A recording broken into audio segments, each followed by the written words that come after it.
மித்ராபரணியின் little hearts. Hi.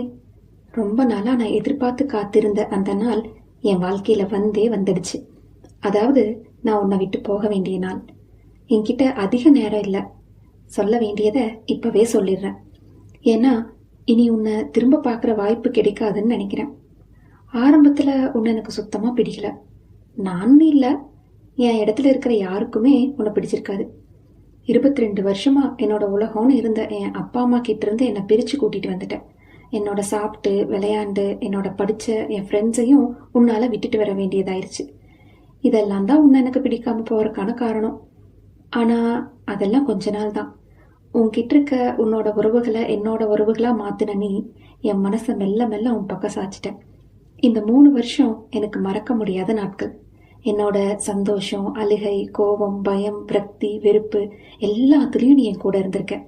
இன்னும் சொல்லணும்னா நீ மட்டும்தான் எல்லாத்துலேயும் என் கூட இருந்திருக்க. Thank you so much. இப்போ உன்னை விட்டு போக கொஞ்சம் கஷ்டமாக தான் இருக்குது. ஆனால் என்ன செய்ய, நான் போய் தான் ஆகணும். இல்லைன்னா மிஸ்டர் கார்த்திக் என் கழுத்தை பிடிச்சு வெளியில் தள்ளிடுவார். அவர் யாரா? என்னோட பாஸ். விழுந்து கிடக்கிற ஆஃபீஸை தூக்கி நிறுத்த நான் வந்தே ஆகணும்னு ஆர்டர். ஓ மை காட், இன்னும் 1/2 மணி நேரத்தில் ஸ்டேஷனில் இருக்கணும். இல்லைன்னா என்ன, இருந்தே ஆகணும். Good bye Vizag, going to miss you. 3 வருடம் முன்பு படித்த படிப்பு பெற்றுக் கொடுத்த வேலைக்காக பெற்றோரை நட்புகளை விட்டு தள்ளி தனித்தீவாய் அந்த ஆந்திர மாநிலத்தில் உள்ள வைசாக் நகரத்தில் கால் வைத்தாள் அவள். மொழி தொடங்கி எல்லாமே வேறுதான். ஆனாலும் அவளை அழகாக தன் கைகளில் தாங்கிக் கொண்டு அத்தனை அனுபவங்களை அவளுக்கு அள்ளி கொடுத்தது அந்த வைசாக் நகரம்.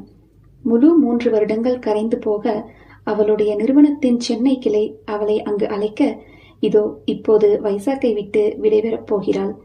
இத்தனை நாளாக அவளுக்கு எல்லாமாக இருந்த ஊரை விட்டு விலகிச் செல்வது அத்தனை இலகுவாய் இல்லைதான் அவளுக்கு. அவ்வழியே வந்த ஆட்டோவை அவசரமாக வழிமறித்து தொற்றிக் கொண்டவள் 10 நிமிடத்தில் வைசாக் ரயில் நிலையம் வந்து சேர்ந்தாள். இன்னும் ரயில் வர நேரம் இருந்தது. அவள் விழிகளை அப்படியே சுழற்ற விழுந்தது அந்த அங்காடி. அவளுக்கு தேவையானவற்றை அள்ளி போட்டுக்கொண்டு நடைபாதையில் நடந்து வந்து கொண்டிருந்தாள். இதயத்தின் ஓரம் அதிர்வு. அவள் அப்படியே நின்றுவிட்டாள். அட்டாக் அல்ல, அம்மாவிடமிருந்து அழைப்பு. அவள் அழைப்பை ஏற்றதும், கோபெருந்தேவி, கம்பீரமாய் கஜலட்சுமி மறுமுனையில். மா, வந்துட்டேன். இன்னும் வரல, இன்னைக்கு லேட் போல. அது என் கூட இங்கே 300 பேர் இருக்காங்கம்மா, பயம் இல்லை. மா, அதான் சொன்னனே, இந்த ட்ரெயினுக்கு தான் டிக்கெட் கிடைச்சது. சேஃப் தான்மா, ஒன்றும் பிரச்சனை இல்லை. அவள் சொல்லி முடிக்கவில்லை. பிரச்சனை அவளை தேடி வந்திருந்தது. அவளை தொடர்ந்து வந்த ஒருவன் அவள் கையில் இருந்த பையை பறித்து ஓடத் தொடங்கிவிட்டான். மா, திருட! இவள் கத்தியதில் இவளுக்கு பின்னால் வந்து கொண்டிருந்தவன் தோளில் தொங்கிக் கொண்டிருந்த அமெரிக்கன் டூரிஸ்டரை இவளிடம் தூக்கி போட்டு திருடனை சேஸ் செய்ய ஆரம்பித்திருந்தான். திருடர் அவர்கள் திருட்டில் பட்டம் பெற்றிருப்பார் போலும். வளைத்து வளைத்து ஓடிக்கொண்டிருந்தார். அவனை விடாமல் விரட்டி கொண்டிருந்தான் நெடுநெடுவென வளர்ந்திருந்த நல்லவன். அவனுக்கு பின்னே அவளது பொருளை அவனிடமிருந்து வாங்காவிடில் இன்றைய இரவு நித்திரை இவளுடன் வராது. டே, அதை கொடுத்துடுடா, வேணும்னா ஆப்பிள் தரேன். டீலா நோ டீலாவில் இவள். ஆப்பிளா? இவளுக்கு முன் ஓடிக்கொண்டிருந்தவன் இவளை திரும்பி பார்த்தான். முறைத்தான் என்றால் முறையாயிருக்கும். ஆப்பிள்னு அல்பமா நினைச்சிட்டானோ என இவள் நினைத்து தனது ஐபோனை எடுத்து அவன் முன்னே காட்டினாள். அப்படித்தான் நினைத்திருப்பான் போல. இவர்கள் இருவரும் ஆப்பிள் ஆராய்ச்சியில் இருக்க திருடன் அப்ஸ்காண்ட் ஆகியிருந்தான். எங்கெங்க அவன் என்னை திகைத்து நின்றவளிடம் வந்து நின்றான் அந்த நெடியவன். அவன் தப்பிச்சிட்டான். ரொம்ப முக்கியமா ஏதோ வச்சிருந்தீங்களா என வருத்தம் வருடிய குரலில் கேட்டான். ஆம் என தலையசைத்தவள் அங்கிருந்த இருக்கையில் அப்படியே அமர்ந்து விட்டிருந்தாள். அவளை பார்த்தவாறு அவனும் நின்றிருந்தான். அவள் நிமிர்வாள் என காத்திருந்தவன் பொறுமை இழந்து, ஹலோ என சொடக்கிட்டு அவளை அழைத்தான். இன்னும் என்ன, அதான் திருடன் விட்டுட்டீங்களே, திரும்பி போக வேண்டியதுதானே என்றாள் எரிச்சலாய். எரிந்து விழுந்தவளை அமைதியாய் பார்த்தான் அவன். மடியிலிருந்த அவனது பேக்கை எடுத்துக்கொண்டு பின் நடக்கத் தொடங்கினான்.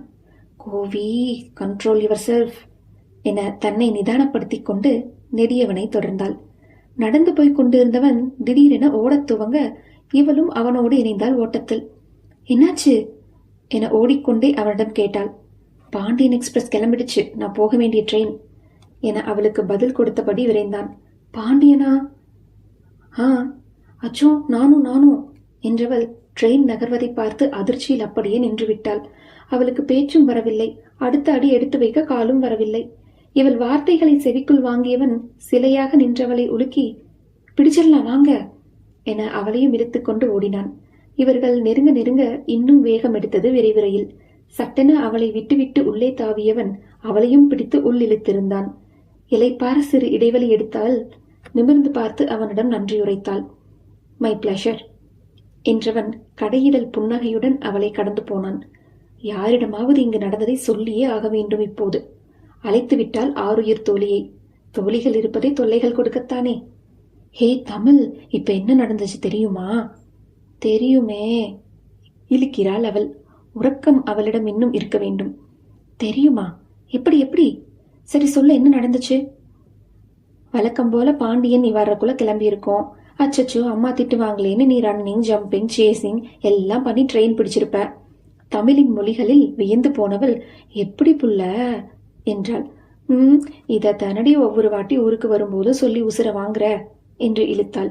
தூக்கம் கலைந்து துக்கம் அவளிடம் தெரிய அவசரமாக குட் நைட் சொல்லி அழைப்பை துண்டித்தாள் கோவி.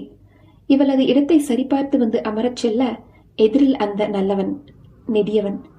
அவனை பார்த்ததும் தொலைத்த பொருள் நினைவிற்கு வருகிறது இவளுக்கு. இவளின் புன்னகை இதழுக்குள்ளே புதைந்துவிட அதன் காரணம் புரிகிறது போல அவனுக்கு. டிக்கெட் இந்த பேக்ல தானே வச்சிருக்கீங்க? இன்னமும் தெரியாத இவள் முகம் கண்டு, சரி விடுங்க, இனிமே கொஞ்சம் ஜாக்கிரதையா இருங்க ஆறுதல் மொழிந்தான் அவன். சரி என்றவள், குடிக்க தண்ணி இருக்கா உங்ககிட்ட என்றதும் எடுத்து கொடுத்தான். தண்ணி வாங்கிட்டு வரும்போதுதான் பறிச்சுட்டு ஓடிட்டான் அந்த பக்கி என்றாள் கடுப்பாய். ஓ என கேட்டுக்கொண்டவன் சற்று தயங்கி, நீங்க தப்பா எடுத்துக்கலனா அதுல என்ன இருந்துச்சுன்னு தெரிஞ்சுக்கலாமா என கேட்டான். அப்படியெல்லாம் இல்ல என்றவள் அடுத்து சொன்னதில் அவன் குழம்பி விட்டான். ஹார்ட்னா? அதாங்க, லிட்டில் ஹார்ட். இன்னுமே புரியவில்லை அவனுக்கு. ஹார்ட்டை கொள்ளையடித்து விட்டான் என்றால் இவன் எப்படி எடுத்துக்கொள்ள? லிட்டில் ஹார்ட்டுங்க, biscuit, Britannia, pack of love. அவன் புரியாத பார்வை கண்டு இப்போது இவள் பிராண்ட் அம்பாசிடராக கொதிநிலை ஏறுகிறது எதிரில் இருப்பவனுக்கு. ஒரு பிஸ்கோத்துக்கு போய் ஓட விட்டுட்டாளே, அது கூட போகட்டும், இவன் வருத்தப்பட்டு கேட்கவும் வயலின் வாசிச்சாலே. ஆப்பிள் போன் அவனுக்கு தர்றேன்னு சொன்னது எந்த வகையில சேர்க்க? புரியாமல் தலையில் கை வைத்து அமர்ந்து விட்டான். என்னாச்சு? இன்னும் என்னடி ஆகணும் என உள்ளுக்குள் அவளை வைத்தவன் வெளியில் முறைக்க மட்டும் செய்தான். நேரம் நள்ளிரவை நெருங்கி இருக்க அமைதியாக படுத்துக்கொண்டான். கையில் வைத்திருந்த புத்தகத்தில் இருந்த அவன் கவனம் மெல்ல மெல்ல கோவியிடம் சென்றது. என்னவோ செய்கிறாள், ஆனால் என்ன என்றுதான் அவனுக்கு புலப்படவில்லை. அவன் பொறுமைக்கும் ஆயுள் அரை மணி துளிதான். என்னாச்சு என்று அவளிடம் கேட்டான். முன்பு முறைத்தான் அல்லவா, சொல்ல முடியாது போடா என கண்டு கொள்ளாமல் அமர்ந்திருந்தாள். ஆம், அத்தனை பேரும் நித்திரையில் இருக்க இவள் மட்டும் விழித்துக் கொண்டு அமர்ந்திருந்தாள். ஏதோ பிரச்சனை என்பது தெளிவாகிறது அவனுக்கு. என்ன பிரச்சனை என்பதில் தான் தெளிவில்லை, தெரியவும் இல்லை. எழுந்து அமர்ந்தவன், என்னாச்சுன்னு, எதுவும் பிரச்சனையா என்றான் கனிவாக. இந்த குரலில் கேட்கவும் அவளிடமிருந்து பதில் வருகிறது. தூக்கம் வரல. புக் எதுவும் படிக்கிறீங்களா என தன்னுடையதை நீட்டினான். அவளும் அதே புத்தகத்தை பையிலிருந்து எடுத்து நீட்டினாள். அப்ப புக் படிங்க, தூக்கம் வரும். அப்போதும் அவள் அப்படியே அமர்ந்திருக்க இனி அவள் விருப்பம் என விட்டுவிட்டான். 1 மணி நேரம் கடந்திருந்தது. அவளை பார்த்தான். கால்களை கட்டிக்கொண்டு அமர்ந்திருந்தாள். இவனுக்கு என்ன செய்ய என்ன சொல்ல என தெரியவில்லை. ஆனால் இவன் பார்வை உணர்ந்து அவள் சொன்னாள், எனக்கு தூக்க வரணும்னா லிட்டில் ஹார்ட்ஸ் வேணும். என்ன என எழுந்து விட்டிருந்தான். அவளோ இன்னும் மழலை மூடில் தான் இருந்தாள். தூக்கத்துக்கும் லிட்டில் ஹார்ட்டுக்கும் என்ன சம்பந்தம்னு தானே யோசிக்கிறீங்க என்றாள் புருவம் உயர்த்தி.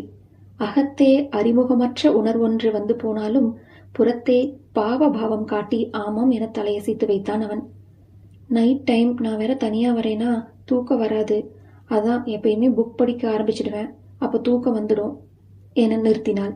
அவன் தொடர்பார்வை அவளை தொட, எப்படி பாப்கார்ன் இல்லாம மூவி இல்லையோ, தோனி இல்லாம சென்னை சூப்பர் கிங்ஸ் இல்லையோ, லெக் பீஸ் இல்லாம பிரியாணி இல்லையோ, அப்படித்தான் கோவிக்கும் லிட்டில் ஹார்ட் இல்லாம ரீடிங் இல்ல.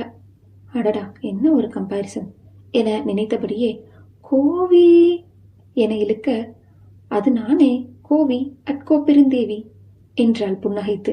கொல்றாளி பேர என நினைத்து கொண்டவன், அப்ப கோவிக்கு இன்னைக்கு தூக்கம் கோவிந்தாவா என விரிந்த புன்னகையுடன் கேட்டான். சிரிக்காதீங்க, அப்புறம் கோவிக்கு கோபம் வந்துடும் என மின்னும் விழிகளை உருட்டி மிரட்ட, அப்படி வேற ஒன்று இருக்கோ? ம் சரி, இப்படியே உட்காந்துரு, எனக்கு தூக்கம் வருது என்று படுத்துக்கொள்ள, ஹலோ, இவ்வளோ நேரம் கதை கேட்டீங்கல்ல, இன்னும் கொஞ்ச நேரம் அதையே பண்ணுங்க என்றாள். கொஞ்ச நேரத்துக்கு அப்புறம் என்ன பண்ணுவ என பார்க்க, அடுத்த ஸ்டேஷன் வந்துடும், கோவிக்கு ஹார்ட்டும் கிடைச்சிரும், அப்புறம் 2 பேரும் ஸ்லீப் மோட் போய்க்கலாம் என்று யோசனை கூறினாள். அது சரி, 2 நாள் தூக்கமே இல்லாம ப்ராஜெக்ட் முடிச்சுட்டு வந்திருக்கேன், I need a deep sleep என்றவன் இழுத்து போர்த்தி படுத்தும் விட்டான். சரி, கோவிக்கு கொடுத்து வைக்கலாம் என மனதை தேற்றிக்கொள்ள முனைந்தவளின் முன்பு கண் சிமிட்டி காதல் பேசியது அது. Little hearts. ஹே என ஆனந்தத்தில் ஆர்ப்பரித்தவளை அடக்கி, என் அக்கா பொண்ணுக்காக வாங்கினது, ஆனா அவளை விட குட்டி பொண்ணு இங்க இருக்கா, இது இப்ப இவளுக்கு தான் தேவை போல. கொஞ்சமாய் புன்னகை சிந்தி சொன்னான் அவன்.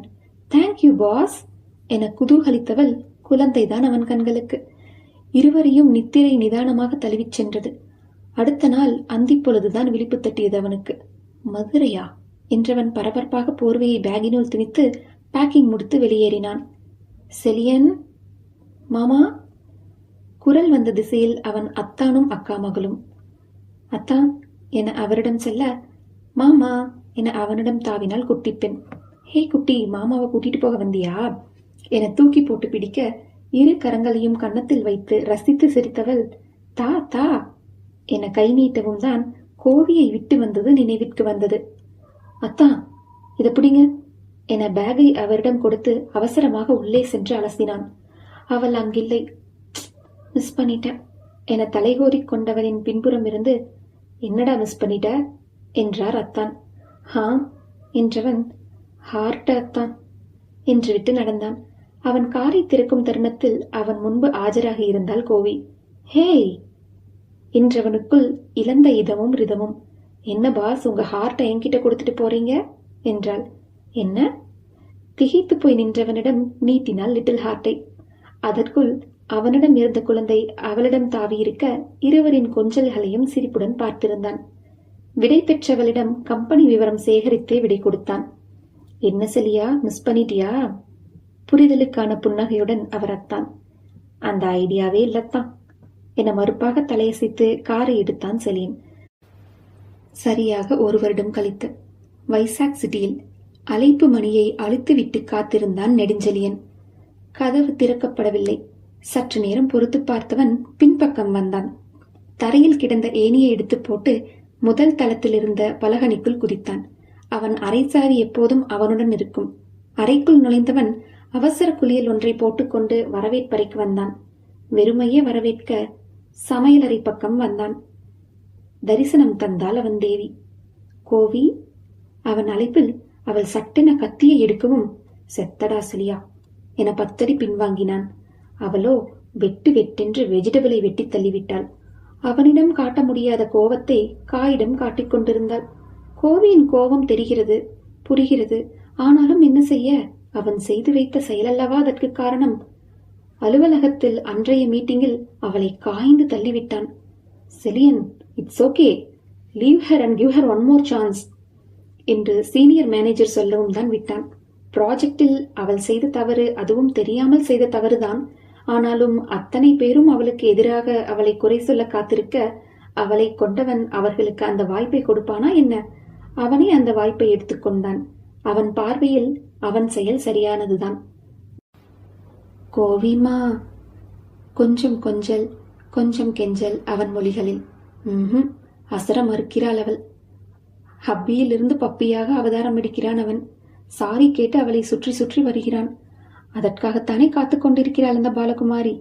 இதழில் புதைந்த புன்னகையுடன் அவனை கண்டு கொள்ளாமல் அமர்ந்திருந்தாள்.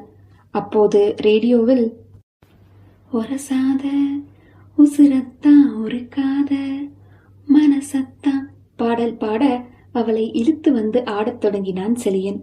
அலசாத என் சட்ட கிழிஞ்சு வெளிய பறக்கும் இதயம்.